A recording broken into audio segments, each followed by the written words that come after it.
I stood in the doorway of my own bedroom, the world spinning on its axis. In front of me stood Marcus, my so-called friend, smugly leaning against the dresser. His shirt was unbuttoned, his beer in one hand. And there was Jessica, my wife, wrapped in a silk robe, standing too close to him, her laughter sharp and dissonant.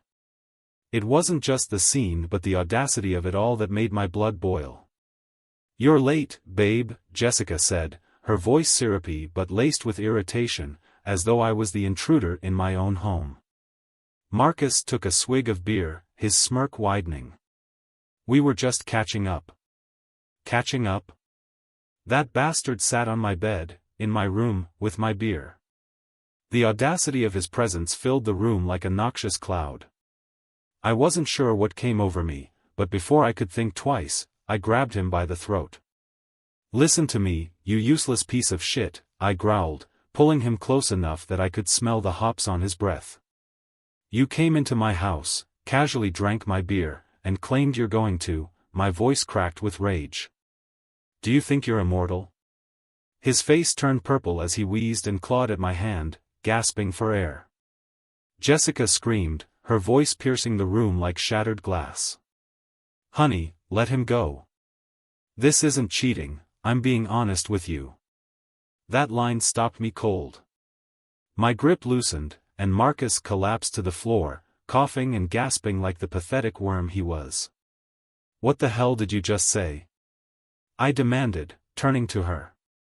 My chest heaved, and my fists clenched, desperate to find a tether in the chaos. Jessica tossed her hair back like she was auditioning for some bad soap opera.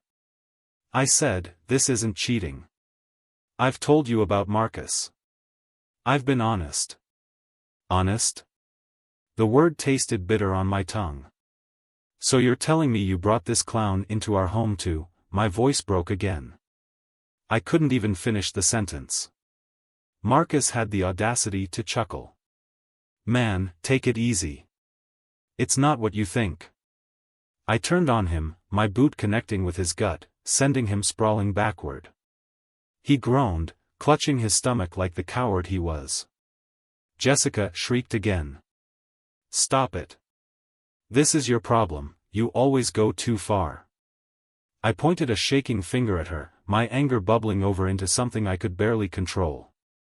"Jessica, if you walk out with him right now, you're never coming back here again." For the first time, I saw something flicker in her eyes, doubt, maybe even fear. But it was gone in an instant, replaced with that cold, unapologetic smirk. She crossed her arms and stared me down. "Maybe I won't come back," she spat. The words hung in the air like a death knell. Marcus, still groaning on the floor, tried to pull himself together, but I wasn't done with him yet. I hauled him up by his collar, my fist colliding with his cheekbone. I heard the satisfying crack of bone as he whimpered like the dog he was. "That's it, bastard," I hissed, dropping him like the trash he was. "From now on, your life will be nothing but misery." Jessica stepped forward, her eyes blazing. "You're such a control freak. This is why I needed someone like Marcus. He listens. He understands me." I laughed bitterly. "Understands you? Or lets you get away with your lies? You're pathetic, Jessica." The tension in the room was unbearable. My mind raced as the weight of her betrayal finally crashed down on me. This wasn't just a moment of weakness on her part. This was calculated, cold, and utterly heartless. When Marcus finally scrambled to his feet, Jessica grabbed her purse. "We're leaving," she declared, her voice firm. "Fine," I said through gritted teeth. "Leave. But don't expect me to pick up the pieces when you realize what you've thrown away." And with that, they walked out the door together, leaving me standing in the ruins of my once perfect life. The door slammed shut behind Jessica and Marcus, leaving me in the suffocating silence of my home, or what used to feel like my home. My chest heaved with adrenaline, anger burning hot in my veins, but as the seconds ticked by, the heat gave way to something colder. Emptier. I stumbled back into the living room, collapsing onto the couch. The quiet was too loud, every creak and groan of the house mocking me. This place, once a sanctuary, now felt like a stranger's space. I stared at the half-empty beer bottles littering the coffee table, Marcus's fingerprints on everything. The rage came rushing back, but I pushed it down. I needed clarity, not chaos. Pulling out my phone, I scrolled through our text conversations. Jessica's recent messages to me had been clipped, perfunctory. Stuck at work. Don't wait up. Meeting an old friend for coffee. Lies. All of them. I thought back to the signs I'd ignored. The late nights, the secretive phone calls, the sudden obsession with looking perfect. Jessica wasn't exactly subtle, but I'd let myself believe her excuses because the alternative was too painful to confront. Now, the truth had shoved itself into my face with the force of a wrecking ball. I opened her laptop, which she had left on the kitchen counter. My hands shook as I typed in the password, our anniversary date, of all things. The irony stung. Emails. Dozens of them. All from Marcus. The subject lines alone made my stomach churn. Can't wait to see you tonight. Last night was amazing. Are you sure he doesn't suspect? The words blurred as I clicked through them, the details carving deep wounds into my already shattered heart. She hadn't just betrayed me, she'd planned this, nurtured it, and let it grow while I lived blissfully ignorant. But the kicker was the calendar entry from 2 days ago, Marcus coming over, wine and candles. She had scheduled her betrayal like a dentist appointment. My grip tightened on the edge of the counter. The laptop screen flickered as I slammed it shut, unable to read another word. Hours passed, but I couldn't sleep. The clock ticked relentlessly, each minute dragging me further into the abyss. I replayed the confrontation in my mind, dissecting every word, every look. Jessica's smugness haunted me. Her audacity to stand there and claim this wasn't cheating because she'd been honest made me sick. Around 3 a.m., my phone buzzed. A text. It was from Jessica. I'm staying at Marcus's tonight. Don't wait up. My vision blurred with fury. She had the nerve to text me as though this was normal. As though she hadn't just torn our marriage apart. I wanted to reply, wanted to unleash everything boiling inside me. But instead, I set the phone down and stared at the ceiling. She wasn't worth the energy. Not tonight. The next morning, I woke to a house that felt colder than ever. My head throbbed from lack of sleep, but I forced myself into action. I called off work. There was no way I could sit through meetings and pretend everything was fine. Instead, I made a pot of coffee and sat down to think. The decision loomed like a storm cloud. Divorce? Fight for the marriage? Could I even salvage something so broken?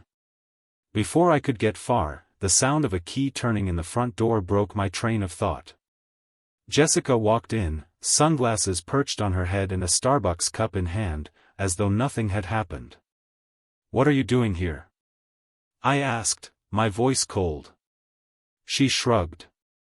"I live here, don't I?" "Do you?" I stood, my hands trembling with suppressed rage. "Because it sure didn't feel like it last night." She sighed, exasperated, as though I were the one being unreasonable. "Look, I needed space. Marcus and I just talked." "Don't," I snapped, cutting her off. "Don't insult my intelligence any more than you already have." Her eyes narrowed. "You're so dramatic.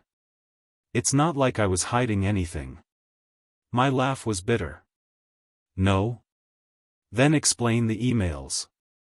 Explain why you've been sneaking around behind my back for months. And don't you dare tell me this isn't cheating, Jessica."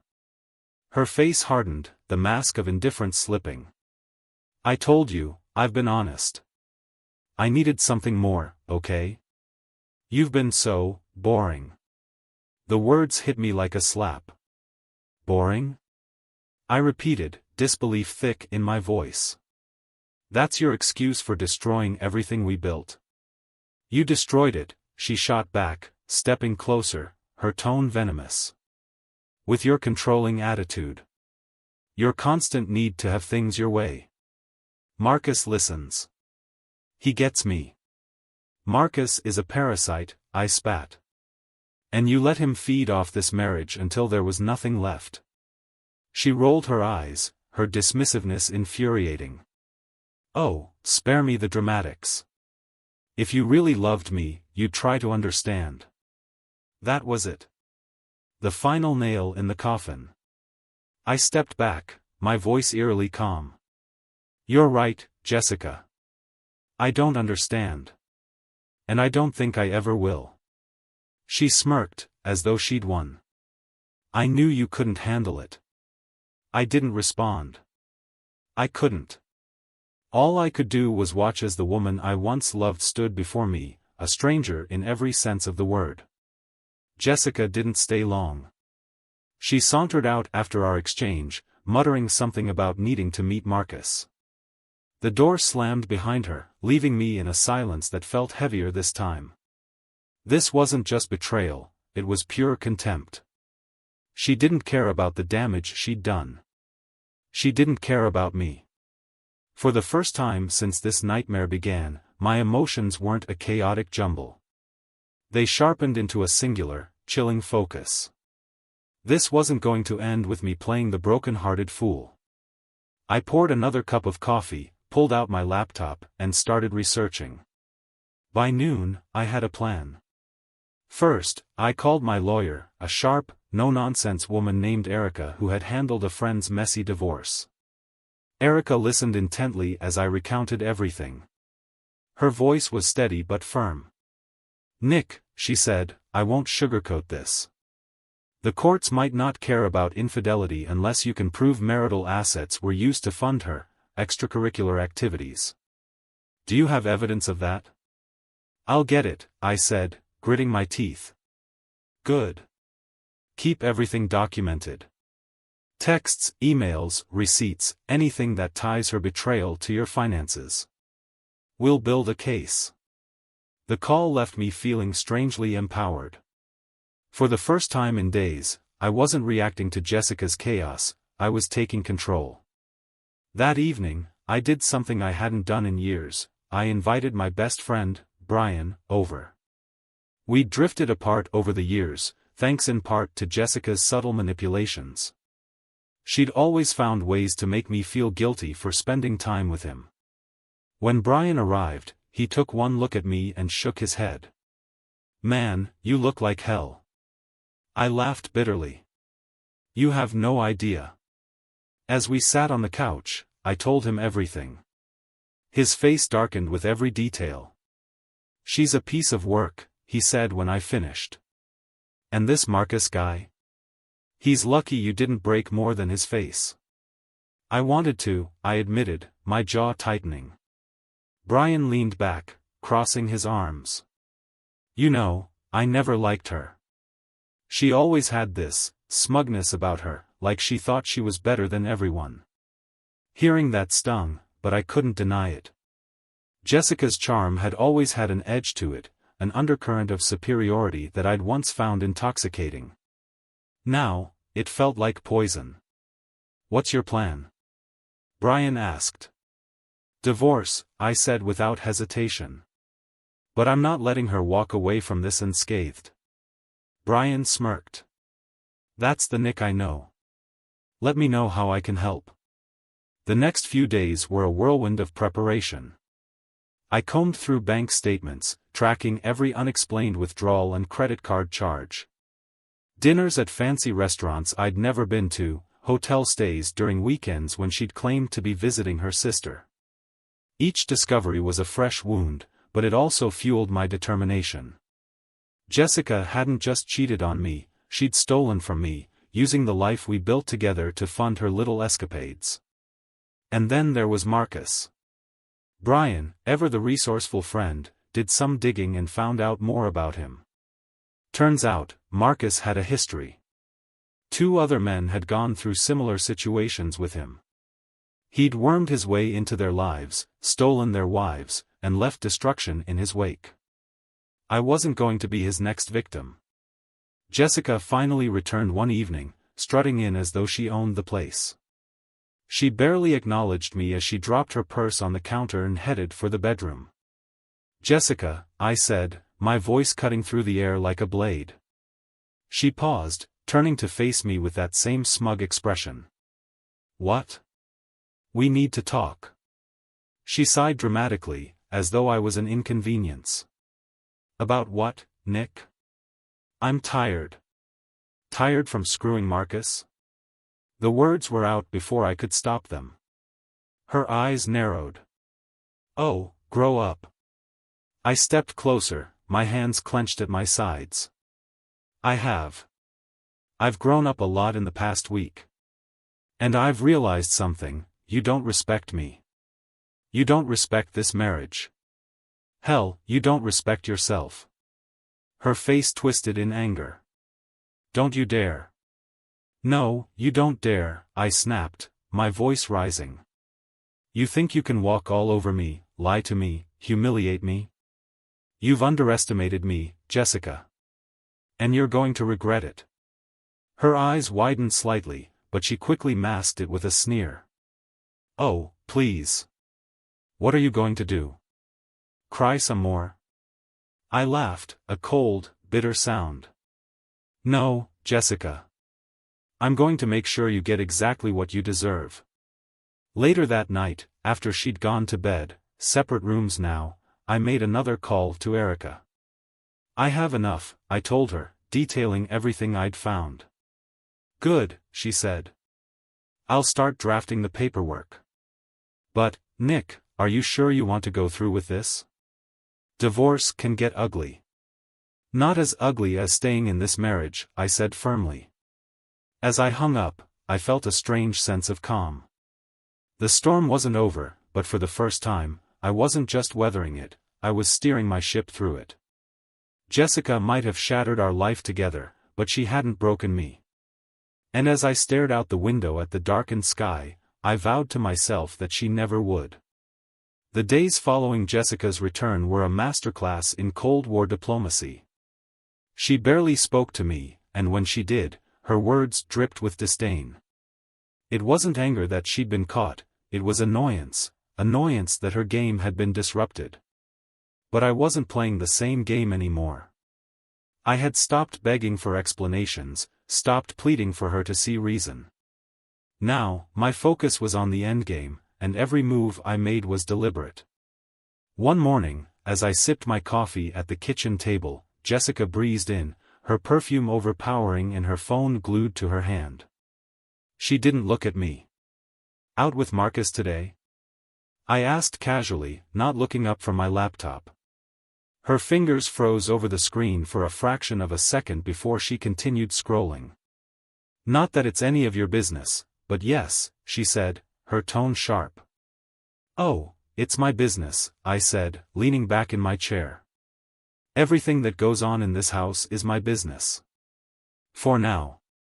Her head snapped up, her eyes narrowing. "What's that supposed to mean?" I smiled, a slow, calculated grin. "You'll find out soon enough." She glared at me, then turned on her heel and left, slamming the door behind her. That afternoon, I met with Erica in person. I handed over a folder containing everything I'd gathered, emails, receipts, texts, even photos of Jessica and Marcus together that Brian had helped me obtain. "This is airtight," Erica said, flipping through the documents. "She won't have a leg to stand on in court." "That's the idea," I said. Erica closed the folder and looked at me, her expression softening slightly. "Nick, I've seen a lot of cases like this. And I've seen what they do to people. Are you sure you're ready for what comes next?" I nodded. "I've been living in denial for too long. It's time to take my life back." That evening, Jessica returned home in a mood. She stormed into the living room, tossing her purse onto the couch. "What did you mean this morning?" she demanded, her voice high and sharp. I looked up from the book I was pretending to read. About what? About, for now. Are you threatening me, Nick? I closed the book and set it aside, standing slowly. No, Jessica. I don't need to threaten you. But I do need to let you know that things are about to change. Her eyes flashed with defiance. Oh, please. What are you going to do? Kick me out? This is my house, too. Not for long, I said calmly. I've spoken to a lawyer. The divorce papers will be ready by the end of the week.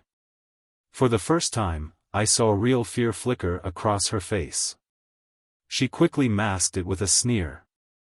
Oh, so now you're Mr. Tough Guy. You think I care? Go ahead. File your stupid papers. I already have, I said. Her mouth opened, but no sound came out. She wasn't expecting that. And just so you know, I continued, my voice steady, I have all the evidence I need to prove what you've been doing. You and Marcus. Every dinner, every hotel stay, every lie you told, it's all documented. Her face turned pale, and for a moment, I thought she might cry. But then her expression hardened, and she laughed, a cold, mirthless sound. You think you're so smart, she said, stepping closer. But you're pathetic, Nick. You couldn't keep me happy, and now you're trying to play the victim. Do you know how sad that is? Not as sad as throwing away your marriage for someone like Marcus, I shot back. Her eyes narrowed.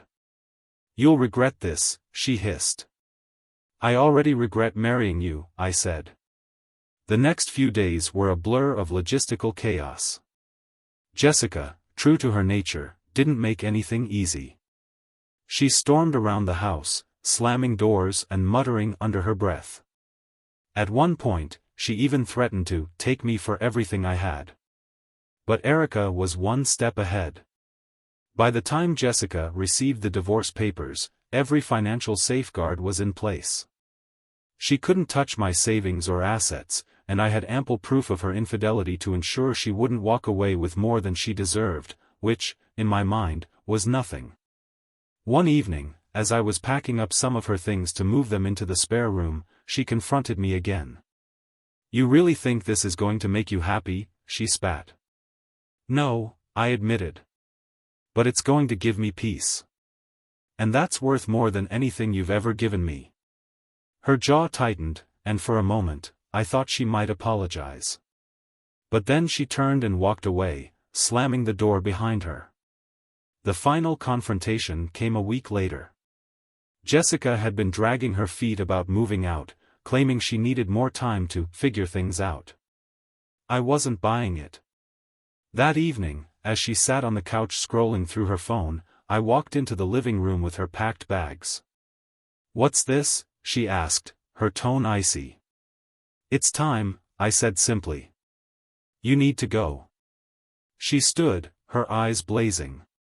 You don't get to decide that. I do, I said. This is my house, and you've overstayed your welcome. I've given you more chances than you deserved. Now it's over. She glared at me, her chest heaving with anger. You'll regret this, Nick, she said through gritted teeth. Maybe, I said, opening the door.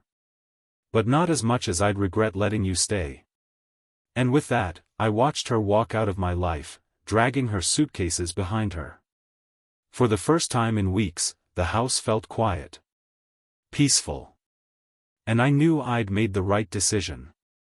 The first night without Jessica in the house was eerily quiet. For years, I had grown used to the sounds of her laughter, her footsteps, her voice. Even her constant criticisms had been a kind of presence. Now, the silence felt like both a relief and a void. I wandered through the rooms, taking stock of what was left. Jessica hadn't taken much when she left, just her clothes, a few personal items, and a picture of us from the early days of our relationship. That picture stung. It was from a time when we were happy, or at least, I thought we were. I poured myself a glass of whiskey and sat by the window, staring out at the street. The glow of the streetlights painted soft shadows across the room. My mind wandered back to the last few years, analyzing every fight, every cold shoulder, every lie I'd ignored. When had we gone so wrong? The next morning, I woke up with a renewed sense of purpose. If Jessica's betrayal had taught me anything, it was that I couldn't keep living in the shadow of what once was. It was time to reclaim my life. Step 1 was fixing the house. Jessica's touch was everywhere: throw pillows, tacky art pieces she'd insisted on, even the smell of her favorite lavender candles. I started by boxing up everything that reminded me of her. Her mugs, her books, the ridiculous golden mirror she'd bought during a self-love phase, all of it went into storage. By midday, the house was a blank slate, stripped of her influence. It felt like breathing fresh air for the first time in years. Brian dropped by later that afternoon, carrying a 6-pack of beer and a pizza. "How's it going, man?" he asked, taking in the changes. "Better," I admitted. "Clearing out her stuff helps." He grinned. "I told you, Jessica never had good taste anyway." We spent the evening eating pizza, drinking beer, and watching old action movies. For the first time in weeks, I felt like myself again. A few days later, I got a call from Erica. "Nick," she said, her tone brisk. "Jessica's lawyer reached out. She's willing to settle, but she has some demands." "Demands?" I asked, my grip tightening on the phone. "She wants half of the house and spousal support," Erica said, a note of irritation in her voice. "Spousal support?" I repeated, laughing bitterly. "She cheated on me." "Unfortunately, the courts don't always care about that," Erica said. "But don't worry, I've got enough to counter her demands. If she doesn't back down, we'll go to court, and trust me, she won't come out ahead." For a moment, I considered caving just to avoid the hassle. But then I thought of Jessica's smug smile, her blatant disrespect, her audacity to walk out with Marcus as if she'd done nothing wrong. "No," I said firmly. "We fight this." "Good," Erica said. "I'll handle it." The weeks turned into months, and life slowly started to normalize. I threw myself into work, took up running again, and even started painting, a hobby I'd abandoned when Jessica mocked my amateur attempts. Every day, I felt a little lighter, a little more like myself. But Jessica wasn't done with her games. One evening, I came home to find her car parked in the driveway. She was sitting on the porch, looking as if she hadn't a care in the world. "What are you doing here?" I asked, keeping my tone cold. She stood, brushing invisible dust off her designer jeans. "I wanted to talk." "We have nothing to talk about," I said, stepping past her to unlock the door. "Nick, wait," she said, her voice softening. I turned to face her, crossing my arms. "What?" She hesitated, her confident facade faltering. "I've been thinking about us. About what we had. I miss it." The audacity of her words nearly made me laugh. "You miss it? Is Marcus not giving you everything you need?" Her face darkened. "This isn't about him." "No," I said, stepping closer, my voice low. "It's about you. It's always been about you, Jessica. Your needs, your desires, your selfishness.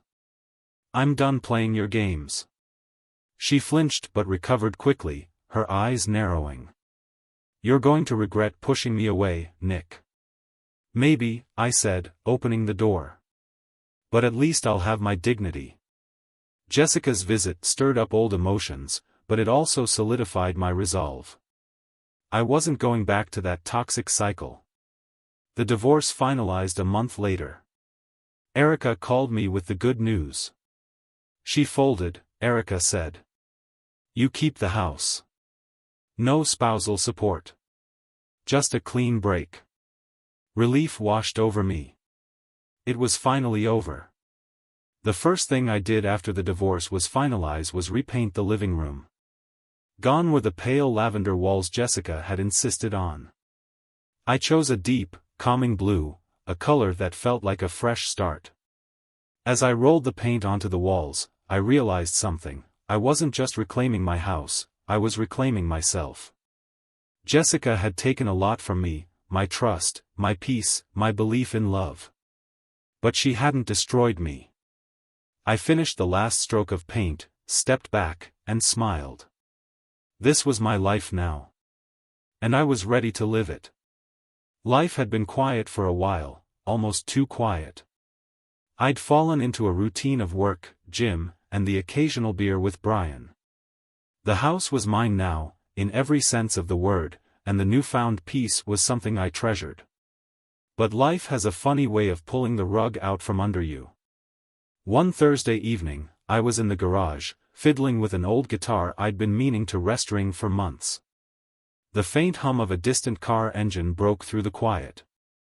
Moments later, tires screeched to a halt in my driveway. Curious, I stepped outside and froze. Jessica. But she wasn't alone. A small boy, no older than 3, clung to her leg. His face was flushed, and tears streamed down his cheeks as he sniffled quietly. Jessica, what the hell are you doing here? I asked, my tone sharp. She looked frazzled, her hair in disarray and her face pale. For once, she didn't seem smug or composed. Nick, she began, her voice trembling. I need your help. I crossed my arms, glaring at her. You're joking, right? After everything you put me through, you think you can just show up here and... It's Marcus, she interrupted, her voice rising. He's gone. Her words hit me like a slap. Gone? What do you mean, gone? She swallowed hard, her gaze darting to the child. He left me. Took everything. Money, credit cards, everything. I came home, and he was just, gone. And now I have nothing.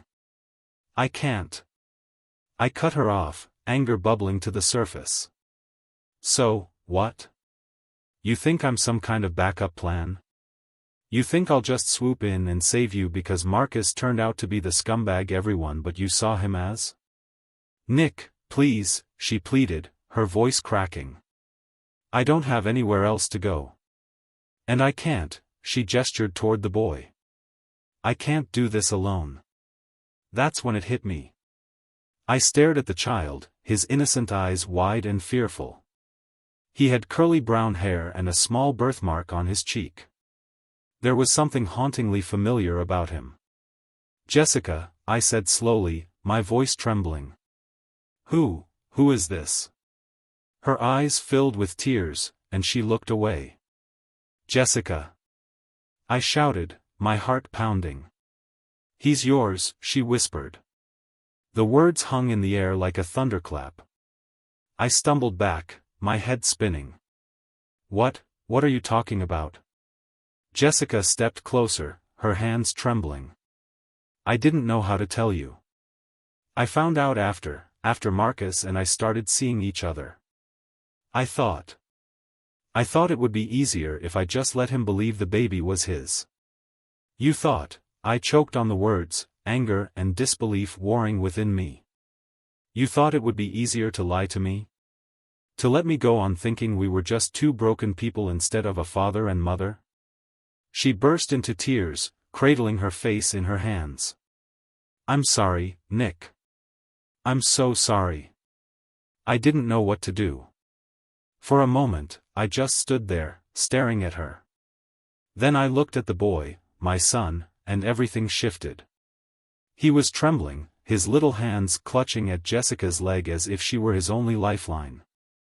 My anger receded, replaced by a fierce, protective instinct I didn't know I had.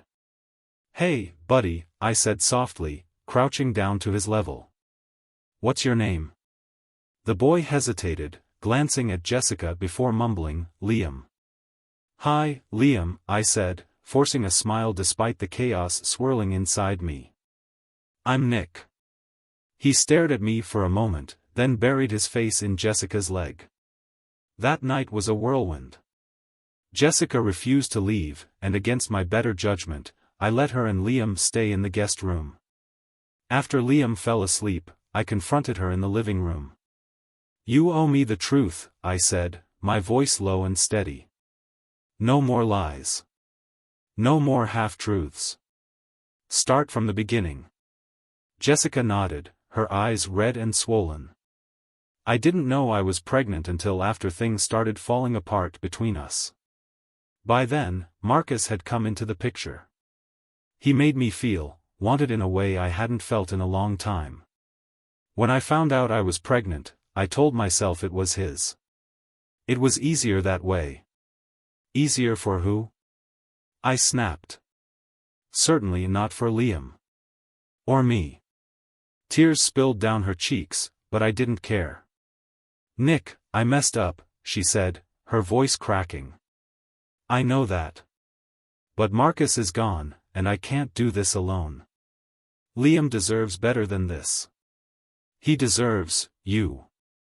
Her words cut deep, and for a moment, I hated her more than I ever thought possible. But then I thought of Liam, his wide, scared eyes and his quiet sniffles. This wasn't his fault.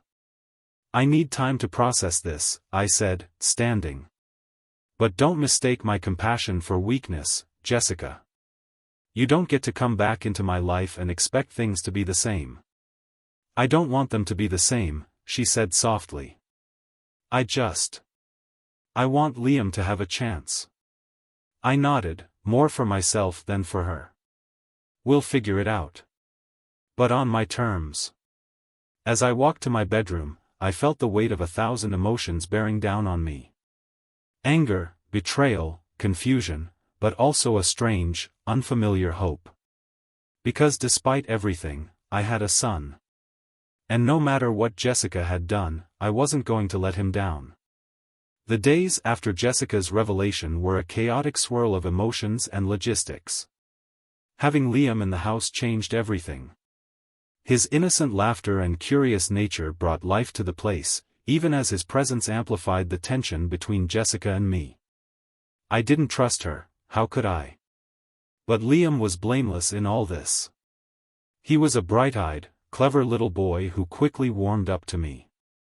The first time he called me Daddy, I had to step outside to catch my breath. Jessica, however, was another matter entirely.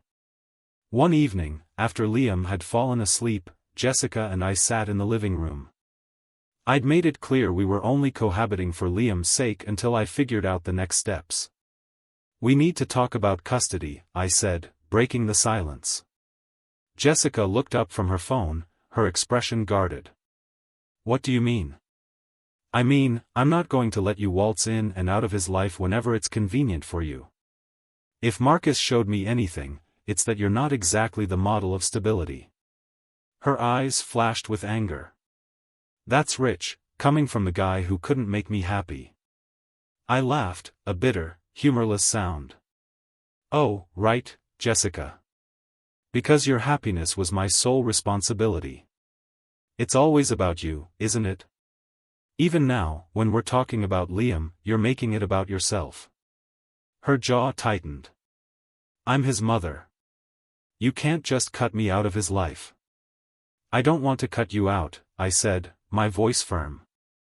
"But I'm not going to let you screw him up the way you screwed up our marriage." Her face fell, and for a moment, she looked genuinely hurt. "Nick. I'm trying. I know I've made mistakes, but I'm trying to be better." I stared at her, searching for any trace of sincerity. Maybe she believed her own words, but after everything, I wasn't ready to take her at face value. Over the next few weeks, I threw myself into building a bond with Liam. We spent afternoons at the park, reading books, and building Lego towers that inevitably became spaceships. He was a sponge, soaking up every bit of attention and love I could give him. Jessica, to her credit, seemed to genuinely want to be part of his life. She cooked meals, helped with bedtime stories, and tried to repair the frayed threads of her relationship with me. But trust is a fragile thing, and hers had been shattered beyond repair. One night, after Liam was asleep, Jessica approached me in the kitchen. "Nick," she said hesitantly. I didn't look up from the dishes. "What?" "I've been thinking, maybe it's best if I leave." I turned to face her, surprised. "Leave? What about Liam?" Her eyes brimmed with tears. "I know I've messed up. I know you'll never forgive me, and maybe you shouldn't. But Liam, he deserves stability. And you're better at giving that to him than I am." For a moment, I was speechless. "Jessica," I said finally, "running away isn't the answer. You're his mother. He needs you, too." She shook her head. "He needs someone who's not going to let him down. And right now, I don't think that's me."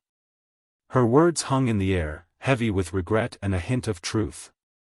In the end, Jessica didn't leave entirely, but we agreed on a plan. She would move out and take time to work on herself while we navigated co-parenting. Liam would primarily live with me, with Jessica visiting regularly.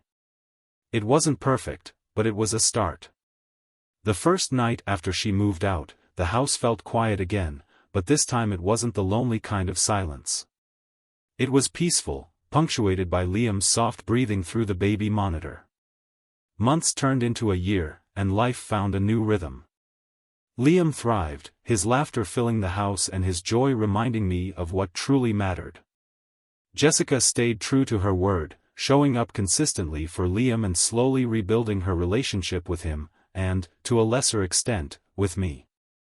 Forgiveness wasn't something I could offer easily, but I learned to let go of the anger. It didn't happen all at once, it was a gradual process, born out of necessity and a desire to be the best father I could be. Looking back, I realized that Jessica's betrayal had been a wake-up call. It forced me to confront not only her lies but also the ways I had allowed myself to settle, for less love, less respect, less happiness than I deserved.